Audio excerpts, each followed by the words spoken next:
ሰላም ጤና ይስጥልን የተከበራችሁ የኢዴም ሚዲያ ተከታታዮች በሙሉ የዕለተ ማክሰኞ ዜናዎችን ይዘንላችሁ መተናል። አብራችሁን ቆዩ። ታዲያ ቻናላችንን ሰብስክራይብ፣ ሼር በማድረግ አብሮነታችሁ አይለየን። በቅድሚያም አርዕስተ ዜና። ዴልታ ኤስፒኤምዩ አካዳሚ በኢትዮጵያ በአይነቱ የመጀመሪያ የሆነውን የስልጠና ተቋም ይፋ አደረገ። 12 ዓመታት የፈጀው የድምፃዊ ጽላት ገዝሙ አልበም ሊወጣ እንደሆነ ተገለጸ። አሜሪካና ኢራን ጦርነቱን ለማስቆም ከስምምነት የደረሱባቸው የመግባቢያ ነጥቦች ይፋ ሆኑ። የረጅም ዘመን የባህል ሙዚቃ አምባሳደሩ ድምፃዊ ሰማኸኝ በለው ከዚህ ዓለም በሞት ተለየ። የሆርሙዝ ወሽመጥን ለመክፈት በቀጣይ ቀናት እንቅስቃሴ እንደሚጀመር ማክሮን ገለጹ። ከደሴ ከተማ ተነስቶ ወደ አዲስ አበባ በመጓዝ ላይ የነበረው ተሽከርካሪ ሀረጎ በተሰኘ አካባቢ መገልበጡን ተሰማ። ወደ ዝርዝር ዜናዎች የምንሄድ ይሆናል። በድጋሚ አብራችሁን ቆዩ። ዴልታ ኤፍፒኤምዩ አካዳሚክ በኢትዮጵያ በአይነቱ የመጀመሪያው የሆነውን የስልጠና ተቋም ይፋ አደረገ።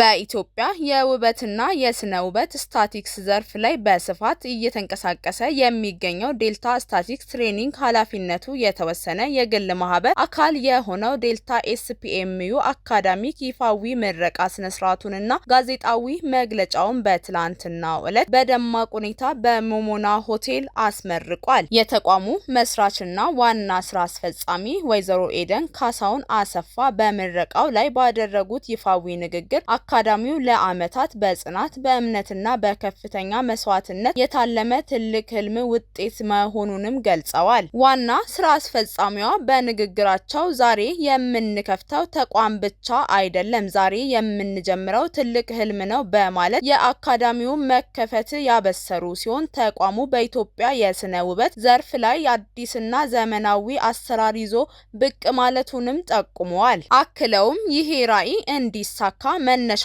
ለሆነው ፈጣሪ አምላክ ምስጋና አቅርበው በሂደቱ ሁሉ በሀሳብ በጸሎትና በጉልበት ከጎናቸው ለነበሩ ለባለቤታቸው፣ ለውድ ቤተሰቦቻቸው፣ ለጓደኞቻቸው፣ ለደጋፊዎቻቸውና ለአጋሮቻቸው የላቀ እውቅናና ምስጋናም ሰጥተዋል። አካዳሚው በዚህ ይፋዊ ጋዜጣዊ መግለጫ ላይ እንዳስታወቀው ተቋሙ አሁን ለደረሰበት ደረጃ የበቃው ለዓመታት የተደረጉ ጥናቶችንና ከፍተኛ መሰረት የመጣል ስራዎችን በማከናወን እንደሆነም ገልጸዋል። ዴልታ ሲጀመር እንደ አንድ ተራ የንግድ ስራ ተብሎ የተጀመረ ሳይሆን በዘርፉ ላይ በታቀደ ቁርጠኝነት የተጀመረ ትልቅ ጥረት እንደነበርም ተገልጿል። በአካዳሚው የሚሰጡት የስልጠና ፕሮግራሞች ወጣቶችን በዘመናዊ የውበት ቴክኖሎጂ በማብቃት ራሳቸውን እንዲችሉ ያደርጋልም ተብሏል። ይህንን ታሪካዊ ጉዞ ለሁሉም ኢትዮጵያውያን ተደራሽ ለማድረግ ያልተቆጠበ ድጋፋቸውን ለሰጧቸው ዘላቂ ምስጋናም አቅርበዋል። በተጨማሪም ዴልታ ስታቲክስ ትሬኒንግ ኃላፊነቱ የተወሰነ ማህበር በኢትዮጵያ በውበትና ሙያ ዘርፍ አዲስ የለውጥ ምዕራፍ መጀመሩንም ነው ያበሰረው። ድርጅታቸውን ልዩ ስለሚያደርገው ነገር ለተጠየቁት ጥያቄ ምላሽ የሰጡት ኃላፊዋ ኮርሶቹን 80% በኦንላይን ባሉበት ሆነው የሚወስዱ ሲሆን 20% የሚሆነውን ደግሞ ባሉበት አካባቢዎች በመሄድ በባለሙያዎች ስልጠና ይሰጣቸዋልም ብለዋል። የስልጠና ጊዜ የሚወስደውም ከአንድ ወር ያላለፈ ጊዜ እንደሚሆንም ተገልጿል። በተጨማሪም ስልጠናቸውን በአግባቡ ጨርሰው ፈተናውን ላለፉ ተማሪዎች የስራ እድል እንደሚመቻችም አክለዋል። በመጨረሻም ዋና ስራ አስፈጻሚዋ ወይዘሮ ኤደን ካሳሁን አሰፋ ህልም ላላቸው መላው ኢትዮጵያውያን ወጣቶች ጥሪ ያቀረቡ ሲሆን ተቋሙ በእድሜ በሁኔታ ወይም በቦታ ሳይወሰን ማንኛውንም ዜጋ በክህሎት ለማብቃትና አብሮ ለመስራት በሩ ክፍት መሆኑን አረጋግጠዋል። ይሄ በእንዲህ እንዳለ የተጀመሩት የለውጥ ስራዎች ገና በጅምር ላይ መሆናቸውንና ፍጹም ውጤት ለማምጣት አሁንም ብዙ መሰራት ያለባቸው ፈተናዎች እንዳሉም ተቋሙ ገልጿል። በምረቃ ስነ ስርዓቱ ላይ የመንግስት ተወካዮች፣ ጥሪ የተደረገላቸው ክቡራን እንግዶች፣ አጋሮች፣ ደጋፊዎች፣ ወላጆችና የሚዲያ አካላት የተገኙ ሲሆን ተቋሙ በኢትዮጵያ ለሚገኙ ወጣቶች አዲስ የስራና የእውቀት በር መክፈቱን በትልቅ አድናቆት ገልጸውታልም ተብሏል። 12 ዓመታት የፈጀው የድምፃዊ ጽላት ገዝሙ አልበም ሊወጣ እንደሆነ ተገለጸ። ድምፃዊ ጽላት ገዝሙ ረጅም ዓመታት የፈጀውንና 10 ሙዚቃዎችን የያዘውን ስኬት የተሰኘ አዲስ አልበሟን ሰኔ 12 2018 ዓመተ ምህረት ለህዝብ ይፋ እንደምታደርግ አስታወቀች። አልበሙ በዕለቱ በራሷ የዩቲዩብ ቻናል እና በዞጃክ ወርልድ ዋይድ አማካኝነት በመላው ዓለም በአንድነት እንደሚለቀቅም ተገልጿል። የረጅም ዘመን የባህል ሙዚቃ አምባሳደሩ ድምጻዊ ሰማኸኝ በለው ከዚህ ዓለም በሞት ተለየ።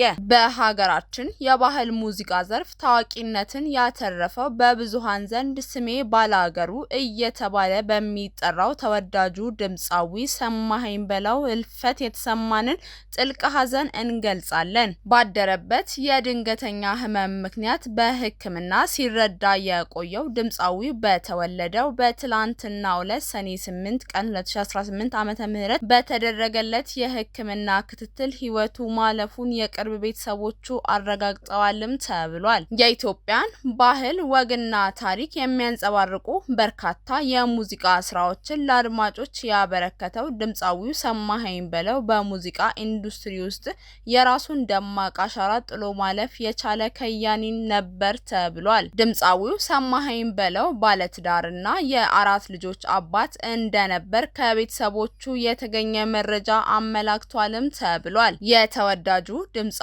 ሰማኸኝ በለው ህልፈት መላውን የሀገራችንን ህዝብና የኪነ ጥበብ አፍቃሪውን ከባድ ሐዘን ውስጥ ጥሏል። ድምጻዊው ከመሞቱ ጥቂት ቀደም ብሎ በነበረው የክብደት መቀነስ ፈታኝ ጉዞ ላይ በ7 ሳምንት የሕክምና ክትትል ብቻ 10 ኪሎ ማቅለል መቻሉን በከፍተኛ ተነሳሽነት በሶሻል ሚዲያዎች ሲያጋራ መቆየቱንም ተገልጿል። በወቅቱም ሕክምናውን በቅርብ ለሚከታተሉ ባለሙያዎች ያለውን ጥልቅ ምስጋና እያቀረበ ለተመልካቾችም ጥረቴን አበረታቱልኝ ወዳችኋለሁ በማለት ያሳየው የቀረቤታና የትህትና መንፈስ የብዙሃንን ልብ የነካ ነበርም ተብሏል። ይሁንና ገና ብዙ የጥበብ ስራዎችን ያበረክታል ተብሎ በሚጠበቅበትና ይህን የመሰለ መልካም የጤና ለውጥ እያሳየ በነበረበት ወቅት በድንገት መለየቱ ሐዘኑን እጅግ መራራና የማይታመን አድርጎታል። ለሀገራችን የባህልና የዘመናዊ ሙዚቃ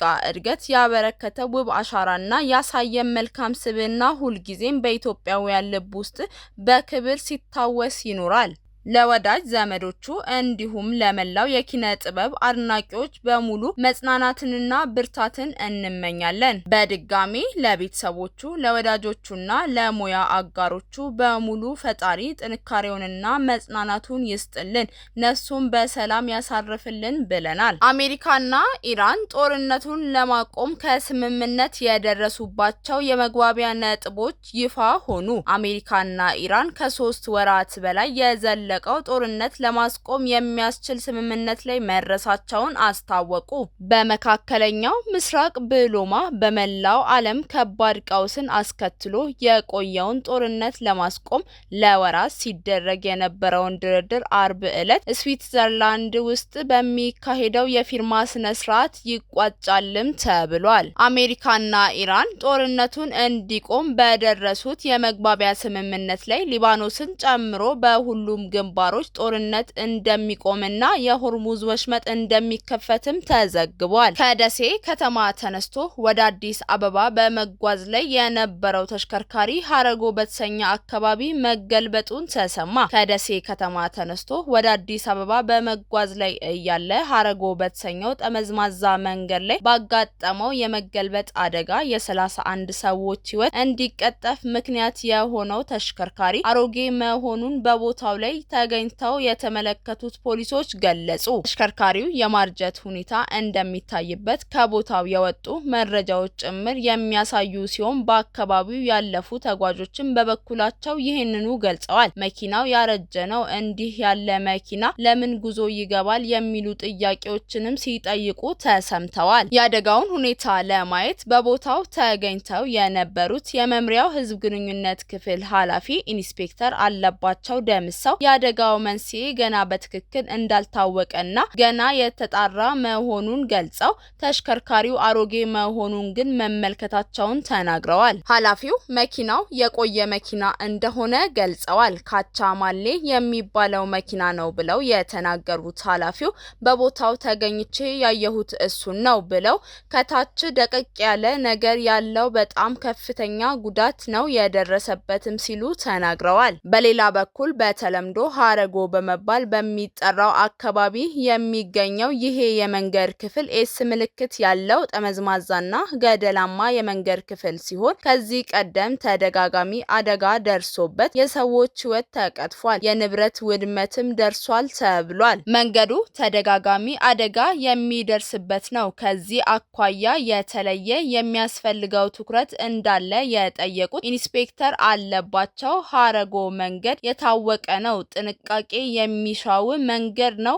ሁሉም አሽከርካሪ በልዩ ጥንቃቄና ትኩረት ማሽከርከር ይኖርባቸዋልም ብለዋል። መንገዱ ልዩ ትኩረት የሚሻው ጠመዝማዛ መንገድ የሚበዛበት ስለሆነ መሆኑን አስረድተው በተያያዥ አሽከርካሪዎች ከማሽከርከራቸው በፊት የተሽከርካሪውን ቴክኒካል ጉዳይ ማረጋገጥ ይኖርባቸዋል። አንደኛ የአደጋ መንስኤ እንደዚህ አይነት ነገር ነው ሲሉ አስገንዝበዋል። ይህ አደጋ የደረሰው ሹፌሩን ፍሬን እምቢ ብሎት ይሁን አልታወቀም ያሉት ኃላፊው ከርቡ ላይ መመለስ ሲገባው ከርቡን የመመለሻ ተብሎ የተሰራውን መከላከያ ሁሉ ንዶ ነው ገደል የገባው ሲሉ በቦታው ሂደው የተመለከቱትን ገልጸዋል። ተሽከርካሪው በትክክል ስንት ሰዎችን አሳፍሮ እንደነበር ስንጠይቃቸው 31 ሰዎች አንዲት ህፃንን ጨምሮ ሞተዋል። ከነ ሹፌሩ ወደ 30 ሰዎች ቀላልና ከባድ ጉዳት ደርሶባቸዋልም ተብሏል። የተሳፋሪዎቹን ብዛት በትክክል ማወቅ አልተቻለም። ሌሎች መረጃዎችን በሌላ ጊዜ እናሳውቃለንም ተብሏል። ተሽከርካሪው የተገለበጠበት ቦታ 170 ሜትር ነው ለክተነዋል ያሉት ኢንስፔክተር አለባቸው ኤስ መንገዱ መታጠፊያ ላይ ገደል በመሆኑ ወደ ገደሉ እንደተገለበጠም ገልጸዋል። በመጨረሻም ኢንስፔክተር አለባቸው ለሟች ቤተሰቦች መጽናናትንና ብርታትን እንመኛለን ሲሉም ገልጸዋል። የሆርሙዝ ወሽመጥን ለማስከፈት በቀጣይ ቀናት እንቅስቃሴ እንደሚጀመር ማክሮን ገለጹ። ከ2 ወይም ከ3 ቀናት በኋላ የሆርሙዝ ወሽመጥን ለማስከፈት ጥምር እንቅስቃሴ እንደሚጀመር የፈረንሳይ ፕሬዝዳንት አማኑኤል ማክሮን ገለጹ። በትላንትናው ዕለት በፈረንሳይ እየተካሄደ ባለው የቡድን 7 ጉባኤ ላይ ባደረጉት ንግግር ፈረንሳይና ዩናይትድ ኪንግደም የሆርሙዝ ወሽመጥ ነፃ እንቅስቃሴ ወደ ነበረበት ለመመለስ በፍጥነት እርምጃ ለመውሰድ ዝግጁ ናቸውም ብለዋል። የሁለቱ አገራት ጥምር እንቅስቃሴ ወደ አካባቢው ተዋጊ አውሮፕላንና ፈንጂ አማካኝ ባለሙያዎችን መላክን እንደሚያካትት ፕሬዝዳንቱ ተናግረዋል። በቀጠናው ተዋጊ አውሮፕላን ጫኙ መርከብ ቻርልስ ዳጎል አለን የድጋፍ ቁሳቁስ ጭኗል። ስምምነቱ በተረጋገጠ በ2 ወይም በ3 ቀናት ሊሰማራ ይችላልም ብለዋል። ስምሪቱ የሚከናወነው ከአሜሪካና በትይዩ ደግሞ ከኢራናውያን ጋር መሆኑን ማክሮን ጠቅሰዋል። በዚህም የሆርሙዝ ወሽመጥ በሰላም ተከፍቶ መዝለቁን ማረጋገጥ እንደማይቻልም አክለዋል። በተጨማሪም በሆርሙዝ ወሽመጥ የሚያልፉ መርከቦች ክፍያ መፈጸም አይጠበቅባቸውምም ተብሏል። አሜሪካና ኢራን በተስማሙበት የመግባቢያ ሰነድ መሰረት በሆርሙዝ ወሽመጥ በኩል የሚያልፉ መርከቦች ክፍያ መፈጸም እንደማይጠበቅባቸው የአሜሪካ ምክትል ፕሬዝዳንት ጄድ ቫንስ ገለጹ። ምክትል ፕሬዝዳንቱ ከሲኤንቢሲ ቴሌቪዥን ጋር ባደረጉት ቃለ ምልልስ የሆርሙዝ ወሽመጥ ለረጅም ጊዜ ከክፍያ ነፃ ይሆናል ብለን እንጠብቃለንም ብለዋል። ጦርነቱ መነሳቱን ተከትሎ ኢራን በሆርሙዝ ወሽመጥ ለሚያልፉ መርከቦች የክፍያ ስርዓት ዘርግታ መቆየቷንም አስታውሰዋል። ለዛሬ ለዕለተ ማክሰኞ ያዝንላችሁ የሀገር ውስጥና የውጭ ዜናዎች እነዚህን ይመስሉ ነበር። በሌሎች የሀገር ውስጥና የውጭ ዜናዎች ተመልሰን እስከምንገናኝ ሰናይ ቆይታ